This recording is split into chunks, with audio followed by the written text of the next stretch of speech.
first tip is to go in with a ton of patience.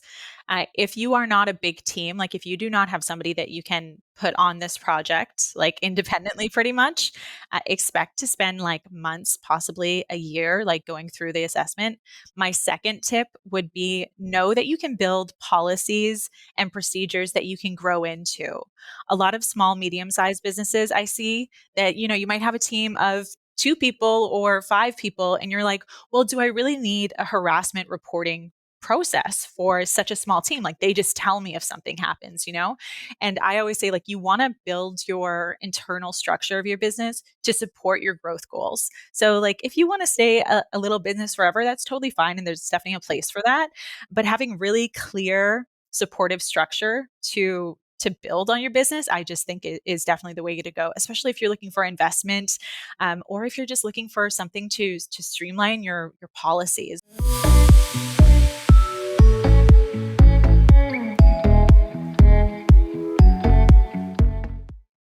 Hello, Amanda. How are you today? I am excellent. How are you? I'm very good. I am super excited and so thrilled to have you I was gonna say on the phone, on the show today because I think I'm gonna learn so much from you today. I'm super pumped for this conversation and cannot wait to get started. So Amanda Baker, tell us about yourself. Who are you and what do you do? Yeah. So I'd say that my overarching way of describing myself would be I'm a social impact leader. So right now I work with a couple different organizations. The main one being Tease. So I'm actually a chief operating officer at Tease. Tease is a botanical based B Corp certified tea company. So we're actually the very first in the world to create a fully biodegradable line of teas. So pretty big accomplishment that we did in the last year. And then also, we run a sister organization called Founders Fund, which funds and mentors women in business. So we do a lot of things. I lead both of those teams. And then there's a lot of things like on the side too. I'm always advocating for socially conscious business and always trying to help other business owners find what works for them in bringing impact into their business in a way that actually makes the business money and is sustainable. Got it, got it. So it sounds very simple, but obviously it's not. It's a very complicated thing to say that you are, so like you're helping companies from a social perspective, and B Corp. So explain to us because I personally did not. You've seen it, like you see the logos, you see the B, you see the B Corp on different products and companies' websites, but I actually didn't know what that meant. And I'd love for you because from reading your bio, I know you went down this path and you got certified and you help companies become B Corps. So explain to us, what is a B Corp? Yeah, a lot of people recognize that logo. And I like to ask people, especially people that join our teams, I'm always like, what do you know about B Corp right now? Like, what is your current understanding from a consumer perspective? And a lot of people go, oh, I know that it's like, it means they're like good, like they do good things. It's like a thumbs up. It's like an organic stamp kind of same thing. And I'm like, okay, like that's a very light way of looking at it.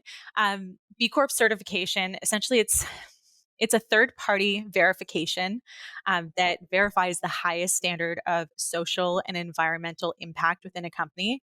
The really glorious thing about B Corp is it looks at every aspect of your business from how you hire, what your policies look like for supporting your staff, what kind of suppliers you work with, what kind of information you give your stakeholders. So, how transparent are you with your consumers, with your board members, with your staff, like everything, down to like, if you have a physical office, what kind of products do you use to clean your office? So it goes from like very tiny granule things, like all the way up to the big pieces that everybody would expect. But it is so thorough that it's really really difficult to get. Most businesses start the B B Lab assessment, and they're really overwhelmed because it's hundreds of questions. They're very, very detailed. It uses a lot of social impact kind of jargon, and it's overwhelming for a lot of businesses. So I really learned that actually when I started in social impact about 9, 10 years ago. I was working at a place called Public Inc., which is a social impact marketing agency out of Toronto. And one of my very first tasks was to certify us for B Corp because nobody in the office like knew how to do it or had the patience to do it because it was such a complicated process. And once I got into it, I just became totally obsessed because of how deep the assessment was going, like all of the little things it was looking at. I have a thing that my team knows that I say all the time, but I always say, how you do anything is how you do everything. So I like that about the impact assessment, that it's so intense down to the little details, because I think that what that assessment really understands is how you're making small decisions is really reflective of how you're making those big long term decisions as well. Mhm. Got it. So tell us, if to anyone out there that's listening that has or is looking at starting this process, what tips and tricks do you have? And I shouldn't say like the word tricks, but how can someone really get over the hurdle of being bombarded with like all these questions about their social impact, from the tiny to the minuscule to like the really big things? Yeah, I would say first tip is to go in with a ton of patience.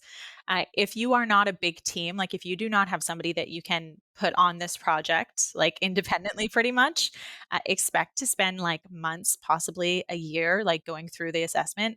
My second tip would be know that you can build policies and procedures that you can grow into. A lot of small, medium sized businesses I see that, you might have a team of two people or five people, and you're like, well, do I really need a harassment reporting process for such a small team? Like they just tell me if something happens? And I always say, like, you want to build your internal structure of your business to support your growth goals. So, like, if you want to stay a little business forever, that's totally fine. And there's definitely a place for that. But having really clear, supportive structure to build on your business, I just think is definitely the way to go, especially if you're looking for investment, or if you're just looking for something to streamline your policies. Like I am such a policies operations kind of person that has like made life for every business that I've worked with on B Corp so much easier, because they know exactly where to go for stuff, and the assessment really sets them up for that. So my second tip would be to like know that you can grow into some of the policies that you'll be creating to support your B Corp certification. I do have one trick, which is gonna sound like hilarious, but I would say, like, honestly, like, go if you have a therapist, that's like a trick on life. But going through the B Corp certification process, like, it's intense. Sometimes it's gonna make you feel like trash about, like, the way that you've built your business, or, like, where you thought social purpose was in your business, and it's just because it really, like, reveals, like, the layers of how deep you can go.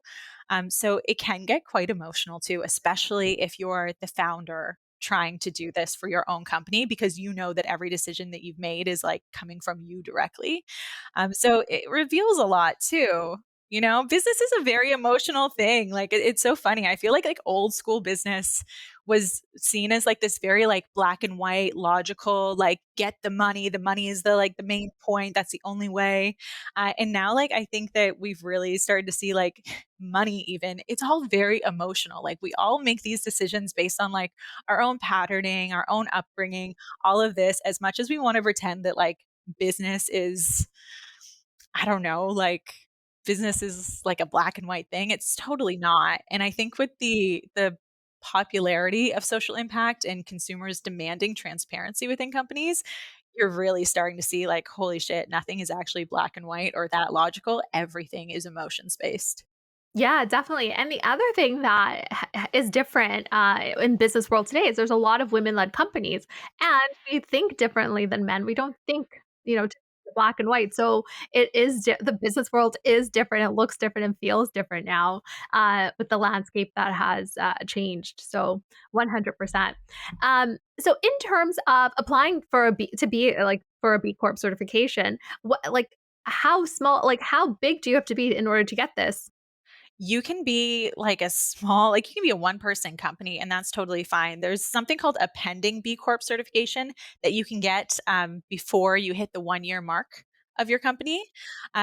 People can do that. I always recommend like waiting a year, or knowing for sure that you're going to be certifying for B Corp if you do become a pending B Corp, just because it's such an investment that you want to make sure that it's right for you.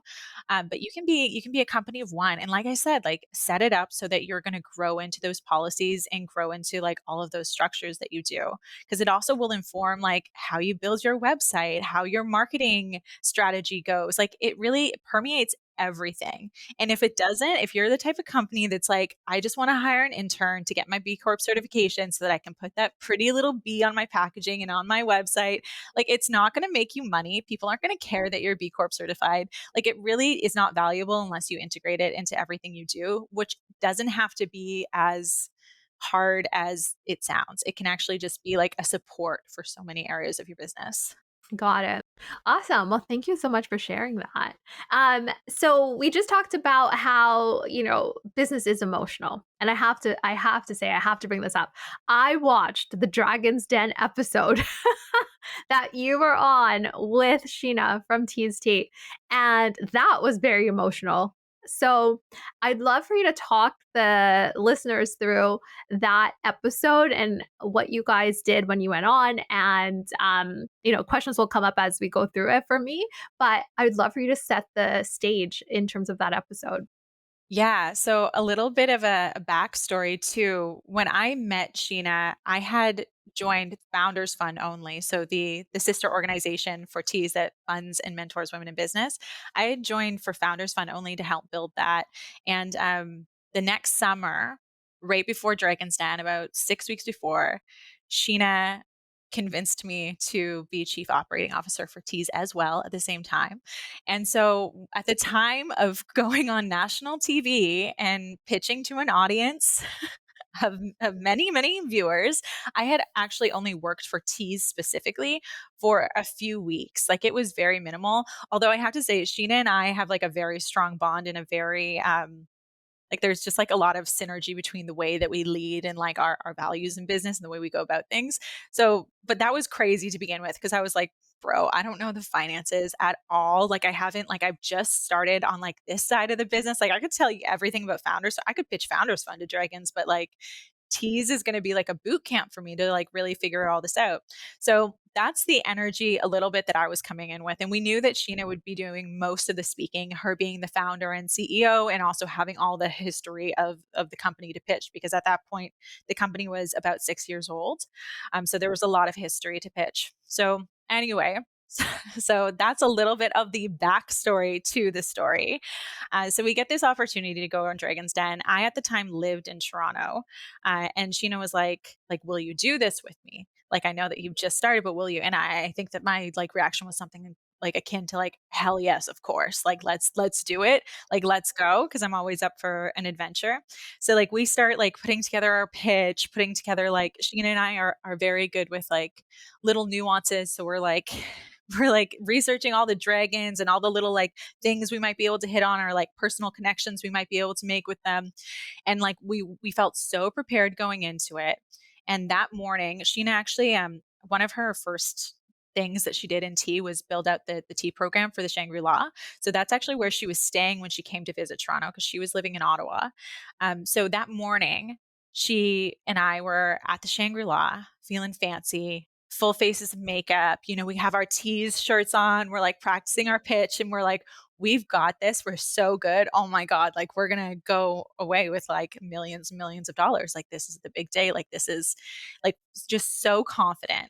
And so we get there and like we're still feeling good. We're still feeling confident. We're like joking around at that point. Like we are kind of like, this is going to be a cakewalk. Like we're so thoroughly researched. We're good to go. We get into Dragon's Den and it's a different vibe. It's a totally different vibe. And like Sheena is so good at public speaking. She's very comfortable in those settings. I love to public speak. Like this is not something that usually shakes either of us, but we get in there and it's like as soon as the pitch is done, um, they start picking apart like the social impact aspect of teas, which was really interesting for me, especially because at that point, like I'd had like 7, 8 years in social impact. So like I always say that I'm like a grandma in the social impact world, just because it's changed so much and evolved so much in such a short period of time, that the dragons were saying things that were like very traditional philanthropy kind of angles, like, you know, like you should just make a ton of money through teas and focus on teas, and then you can just like, you know, give the scraps to an organization that already does the work pretty much. Like something that wasn't an integrated impact strategy at all. And they didn't see the value of it. But at the same time, I'm like trying to bite my tongue because I don't know the business that thoroughly. And I'm like, leaving it to Sheena. But during this whole line of questioning, where they were essentially saying like we needed to be just focusing on the financial aspect of teas. But I was getting like increasingly frustrated because they at one point they're just like shifting to the fact that Sheena has got a multi-focus on Founders Fund and Teas, and like they're not really looking at the numbers. And every time Sheena is like trying to bring them back to a place where they're actually talking about the numbers and the business growth and like all of this stuff, they really keep on like hitting on this other thing.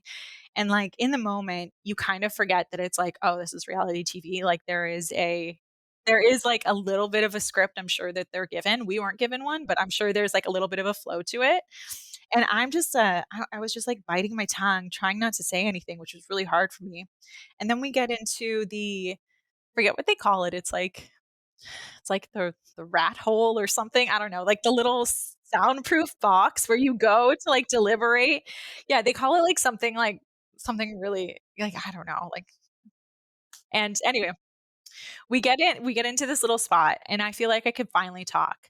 But at that point, I had so much emotion about what I had just seen, the pretty much like they just like rocked Sheena, and I forgot that we were mic'd, and I went off on a little bit of a tangent because I had a lot of feelings about just seeing this woman that I, like, deeply respect and that had all the numbers and, like, was really prepared, like, totally just get, like, sideswiped, and so I was upset, and I had a very long conversation with her, but ended up getting cut, thank God, because it was actually much spicier, in real life, is the line that got cut was, "They're not gods. Money doesn't make you a god." And, yeah, and that was an interesting point, but it's something we still say because there will always be people with money and power, and sometimes they are very smart, and there's a reason why they've been able to accumulate such power, and sometimes it's just not true, and, like, you can also get a smart person that, like, tells you that there's something about your business that's not working, and they could be wrong, like, there is no straight path forward for business, and I tell people that at Founders Fund too, because we have an annual pitch competition, and we always joke, I say it's like Dragon's Den without those dragon energy. But I always tell people, like, we might say something that doesn't resonate with you. Like, we might tell you, you have too many SKUs or we don't feel good about the like stability of your supply chain. And honestly, it might be bullshit. It's just one person's opinion. So like you kind of know in your gut when you get feedback that lands with you, even if it's uncomfortable feedback. And then sometimes you get feedback where you're like, "Ah, that's not true though. Like I don't feel like that's really true or relevant or valuable." So anyway, after our little rat pack conversation, whatever, we go out. Sheena's like Sheena's got a little bit of a good strategy going. She's like, I'm just going to take whatever deal they offer me because number one, I want this to get on TV because a big angle is obviously like the media. And she's like, number two, I want to continue these conversations afterwards to see if we can actually find something that makes sense. So she took a very predatory deal on camera. And then in the aftermath, of course, that predatory deal did not continue. And we went back and forth with the dragon a little bit, but just so not aligned with where the company was going. So yeah, it was a lot. And then a little bit on the personal front, that's the day that I moved out of Toronto after living there for 12 years. I packed all of my stuff into Sheena's tiny little car. We drove the 4 hours to Ottawa where I've lived ever since, but it was just hilarious. It's like the morning we were so confident, feeling so good at the Shangri-La, and by like 3 PM, I had packed up my entire life in a tiny car, left Toronto, and we're on a curb eating McDonald's, like, in a tiny town. It was just the the contrast. I was just like we were just laughing, like, eating, like, burgers and fries because I was just like, "What is life?" It was just such a funny that entire day it really encompassed what it was like to run a business. It's like sometimes yeah, you're on the top of the world, you're feeling good, you're feeling confident, maybe a little cocky, and then it's like you get knocked down and you are just, eating McDonald's, crying in a parking lot, and that's how it goes. I was gonna say, welcome to entrepreneurship. That is like Yeah. the epitome of what happens to us on a daily, weekly, monthly, like, basis. Like, we go through this cycle where sometimes we're just up and then sometimes we're, like, way down. Um, and yeah, watching that episode, I was getting sweaty palms. I was like, "Oh my goodness." Like, it was like, for me, I found it was nerve-wracking just watching. So I can't imagine what it was like being, like, on the spot. And what I found interesting, and I thought that is very, very interesting. So you alluded to it or you talked about it where you said that, the dragons were saying that, Sheena's like focused on too many things. Like you should focus on teas and not really look at Founders Fund and really focus on one thing. And I found that very interesting because I find that CEO types are very creative. We like you have so many ideas. I thought it was really interesting. I forget which dragon it was that said it. It was like you could have a million, like write down a million ideas, and then you got to get rid of like three quarters of them because you just can't execute all of them. And I thought that was interesting. And I thought it's interesting to see the dynamic between you and Sheena because you're the CEO, which is much more streamlined, you know, type A, like you kind of like probably like hone all of those ideas like in. So I thought that was interesting. And then what I thought was interesting also was the fact that I think that she said, they were, like, trying to get rid of a founders fund and really, like, have you guys focus on something else, and so here we are, like, 2 years later almost or just over 2 years, and founders fund is still going, so I, out of curiosity, Tease Tea is still going, founders fund is still going, so you guys walked away, you had a deal where you're trying to massage, didn't really take it in the end, and you continue on, so tell us, like, what ho did you do anything differently? Has anything changed? Because I still see that both things are running and running well. Yeah, and both things are going very well, actually. I mean, investor money would have maybe been nice, but it might have changed the way that we made decisions as well, because then you have another stakeholder you have to answer to, right? And that's just like not always the best way to go about things. Um, but yeah, it's definitely gone well since. And like a year after that, almost a year to the day since filming, because it aired in November, but it actually filmed in like late August. So a year right after, we had relaunched the company with our fully biodegradable line, which was very innovative, took a lot of time. Like we completely rebranded everything. The site was different. We cut a bunch of SKUs. We added a couple different, more wellness centric ingredients to our blend. Like we really relaunched a new company. And it's incredible to see the traction that we've had in the past year since launching because we're being positioned more as wellness and beauty brand versus a tea brand because that's always kind of been where our sweet spot was. But we were really competing against more traditional tea brands. Sheena and I are both huge tea nerds, but like nobody that buys teas for the most part, like they're not coming to us for like a beautiful lapsang souchong.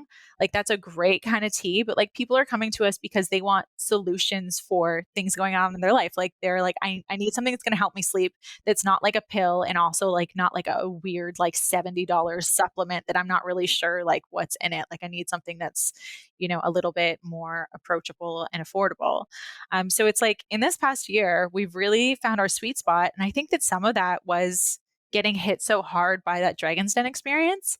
Because sometimes the nicest thing to happen is for your ego to be completely obliterated so that you can actually build something that you really want to without worrying about what everybody else is thinking because you've already just been like bulldozed in a way, it's like kind of like I think that might have been part of it because like that was like a um very public like kind of takedown in a way. And so after that it kind of felt like nothing to lose, like let's build exactly what we want to.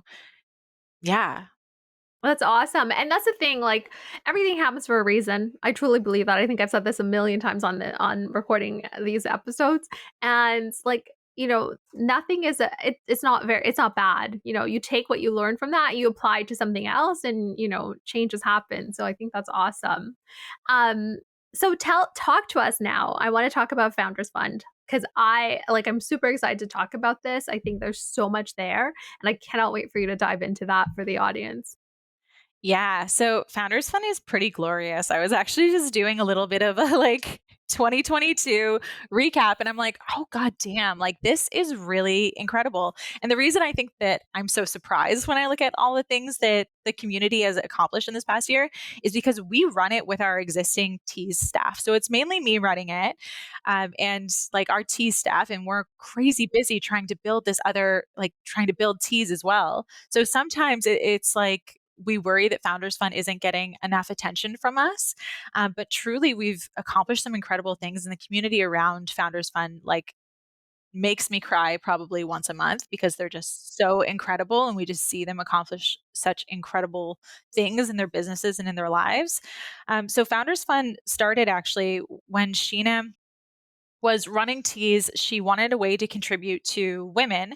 And so she was looking at a couple different organizations that she was just giving like some proceeds from Teas to. And then she was like, but I don't really know where this money is going. Every time I ask for a report, like I get like this big, huge report of like all these complicated things. And she really wanted to know, like, as a small business owner, like, where was her, like, at that time, like a couple $1,000s, like, what kind of impact was it actually making and who was it benefiting? And she really couldn't find that information by doing the traditional philanthropy route, by just like blind donating to an organization. And she was like, you know what, this isn't really like the way that I saw the impact of teas going. So Sheena wanted a way to directly contribute to women in business. And that started out as just trying to give accessible funding. So anybody that has tried for funding in business knows that it's a very complicated, difficult, biased, process. Like, sometimes it'll take up to 4 hours to apply for a government grant, and you pretty much have to have, like, an MBA to be able to understand the application process. And Sheena does not come from a traditional academic background, so, like, all the things that she had applied to, she was like, "This is complete bullshit. Like, this should be a lot easier. Like, why isn't this easier?" Especially in a place like North America, where it's like, "Oh, we support women and feminism, and we want more women in the economy," and all this stuff, and it really, we weren't seeing it happen in the systems. So Sheena, being a visionary founder, the type of person that's like, I've got a million ideas and a million passions, she was like, fuck it, I'm going to build my own. So that is really incredible. And at first, it just started off with like, how do I get money into hands of women founders that need it, and how do I make it like really easy? And from there, we built out a mentoring program and an events program. In our first year, we actually did like almost daily like workshop sessions where we would pull in these incredible mentors. We called them mentors, but they're like leaders in it across a bunch of different industries, to do like virtual sessions on finance, on marketing, on general leadership, on HR policies, on legal, like on everything you could think of that you would need for your business. And it's really incredible. And now we're going into our fourth year doing it. And we've definitely changed things up as we've gone, because we've really seen what works and what doesn't. But the way that we have built our systems, even for funding applications and stuff, I'm really proud of, because we make it really easy for people. We don't want to take up a lot of their time, but we want to be really thorough, in who we're getting the money to, and you know we want to know what they're using it for, but we don't need to know. It's like that kind of thing. Whereas a lot of other places will be like, give us your breakdown of exactly what you're going to use this money for. We're like, you know best. And we have this thing that we say within Founders Fund. It's just kind of this guiding principle. We call it Bad for Business. It's actually the name of a podcast that we did for a little bit as well. That it's like, what element of you have you been told that is bad for your business? Because we've heard, and we started to like talk to our community about this, and we heard answers from like, I don't have the right accent, to I don't look the right way, or I'm not the right, some non-binary founders were like, I'm not the right like gender mix that people expect from me. People were like, it's the way I dress. They want me to be wearing a pantsuit, or they want me to have a certain kind of education, or they want this. And it was heartbreaking to see these incredible founders, these incredible leaders building really successful companies, or the seed of really successful companies, and then been told that they have to change something that is fundamental to their personal identity. It was just so fucked up for us. So we started calling it like this bad for business aspect. And we ask people about it all the time. And it's really incredible to see what happens when some of those founders embrace their bad for business qualities and really turn it into a strength. But it takes a lot of, time, likely a lot of Yes. therapy, like things A like that lot of to get to the courage. point. Yeah, a lot of courage Mhm. because you're going to get told no from so many different traditional business communities or traditional lending services. But I really think that we're seeing a wave of leaders come up that refuse to change the fundamentals about their authentic selves. Right. Yeah, no, definitely. No, absolutely, and I think that you and I, when we first chatted, we chatted about this, like, you guys have such a diverse group of women that come through the doors and, men, I guess, or just no, it's women only, is it? It's women, and, like, we've gone from saying, like, women identifying to women and non-binary to just women, and we define on our website exactly what we mean by that because we want to be inclusive and make everybody feel welcome, but yeah. Yeah. Yeah, so women, like, it's so diverse, and we talked about this when, we did our, like, pre-call to figure out if this was a good fit, where, like, I'm reaching out to any woman in business, it doesn't matter, like, age doesn't matter, it doesn't matter where you are, as long as you're running a business, you can come on the show, and I found it so interesting that, like, to date, I haven't interviewed that many, like, women of color. I've interviewed a lot of white women, fabulous women too, but I love that there's this diversity in Founders Fund. And I'd love to have some of those women on the show so we can, share that diversity and just get that out there. But I think it's such a great initiative where, anyone can feel comfortable to come and have these conversations and pitch and have a community where they're able to like share their ideas and talk through different things, challenges that they're having in their business. So that's great. And then in terms of Tease Tea, tell us. So how did you land this role to begin with? Yeah, so it was through Founders Fund. So initially, I got brought on in the early days of Founders Fund to help build out the programming. Sheena and I started to work together. She started to see that we were very compatible in our styles. It's funny. It's kind of like we're two sides of the same brain. She is definitely the visionary founder, where I swear to God that woman would have a new business every single day if we let her, and like all really incredible businesses. Like she's got a wonderful mind for it, but she's very visionary. She's very multi-passionate. Um, like there's no goal big enough that would scare her. Like she just goes after really big things, and it's something that I admire so deeply about her. But then on the other side of things, like I have a very similar, like I want to say like similar ethics, values to Sheena, but I'm all about like the structure, the layout, like how do we get there? How do we build this? Like how are we going to build this so that this is like smooth running and the team feels good and everybody's got what they need? And I love that kind of stuff. And honestly, that's why B Corp is such like a skill of mine because it's such a complicated ecosystem. And I love ecosystems. I love if if you do push this button over here, it's going to make this thing way over here like happen. So that's why I think that Sheena and I work so well together. But as soon as we started seeing that, like it's kind of like she was like the one that would like push us off cliffs, and I was like, all right, like what's our survival plan like as we're going down? But I really feel like I would have been really frustrated in other roles if I wasn't given that type of visionary leader to kind of scare me every once in a while with those big goals. And Sheena definitely has expressed that like my systems brain has been very helpful in the way that we're building our businesses. It's like we learn from each other all the time, which is really beautiful. But it's like every once in a while, like you come across somebody in your life where you're like, this was always supposed to be part of the story. This person was always supposed to be part of what's happening in my life. And I really feel that way about Sheena. Like if I was writing a book of my life, she would have a very big piece to play. And I think likely in retrospect, I could have seen her coming a couple chapters earlier, just like knowing what I was craving from a leader and how my dynamic with past CEOs has worked.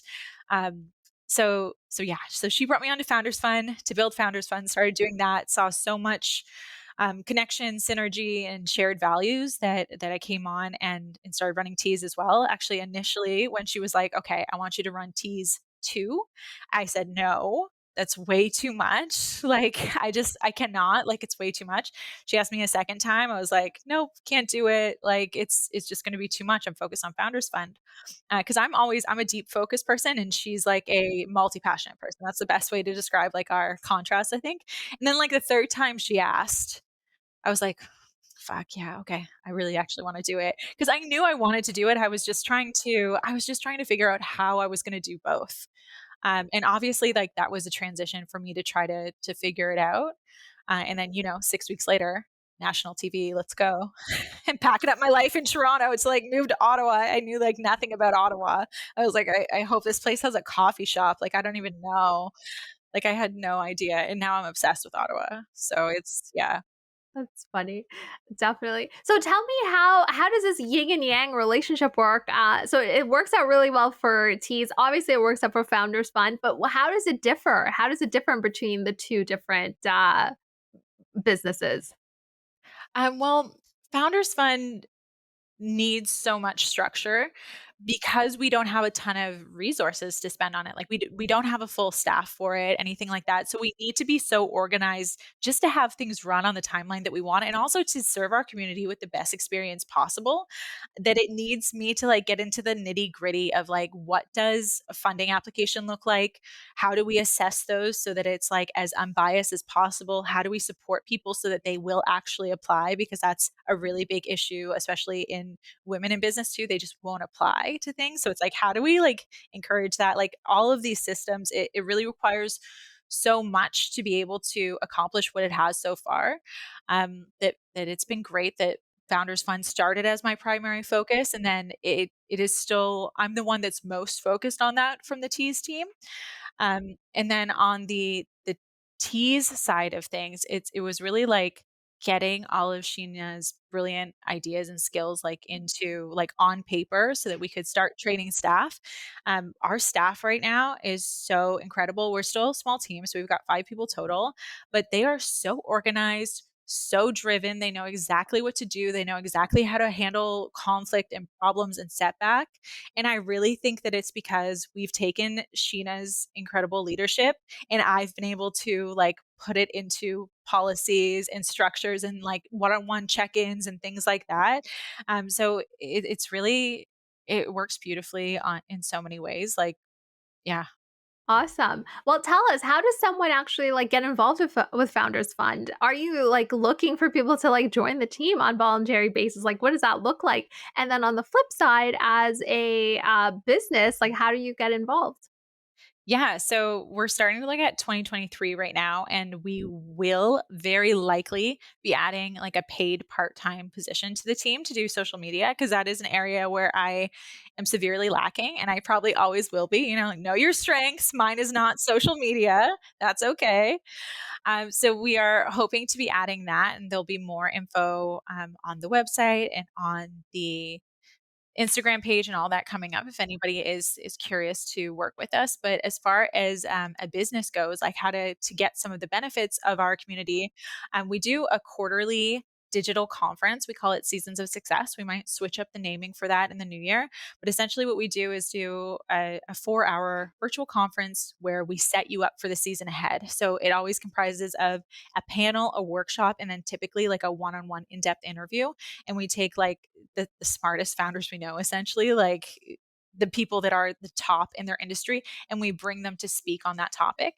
It's completely free. We've just tied up our last one for the year about a month ago, but we will be having that series come back. And then in the summer, we will have our funding come back. So our funding is really great because it takes you less than 30 minutes to apply.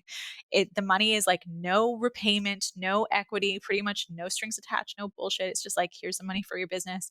Typically, that does look like a pitch style competition, and we've had really good feedback about that. So we'll probably be bringing that back. And then we also have a really cool newsletter that we've been sending out about once a week that Sheena has been running, which is great because Sheena likes to get very transparent about what she's going through as a business owner, and it helps so many people.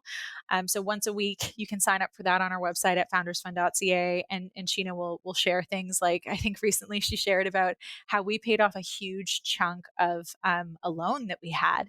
And it was a loan that we had to take like back in the supply chain crisis of last year. And it was a really scary thing to do because Sheena and I both have not grown up with financial literacy. So we are both very afraid of debt and taking on debt. And, the pressure that you feel sometimes when you go to a bank for help. And she took on that debt. She did it really intentionally.